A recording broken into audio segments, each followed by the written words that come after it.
We will use the search phrase, "How to buy shares of Teva Pharmaceutical Industries ADR," to walk through the process of buying Teva shares, a global pharmaceutical company listed on NASDAQ under the ticker Teva.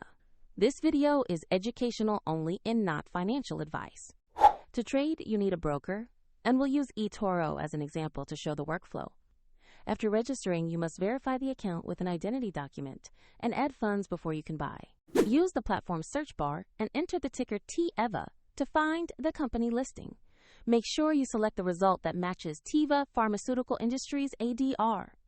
On the asset page, review the company overview, latest news, and the price chart to get context about the share. Confirm the page clearly shows Teva Pharmaceutical Industries ADR and the Teva ticker. Tap, trade, or buy. Enter the amount you want to invest and check the order type, fees, and estimated cost before confirming.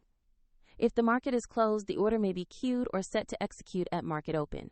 And if your balance is insufficient, the platform will prompt you to add funds. When the order executes, your Teva position will appear in your portfolio where you can monitor it. A link to eToro is in the description if you want to follow the same example.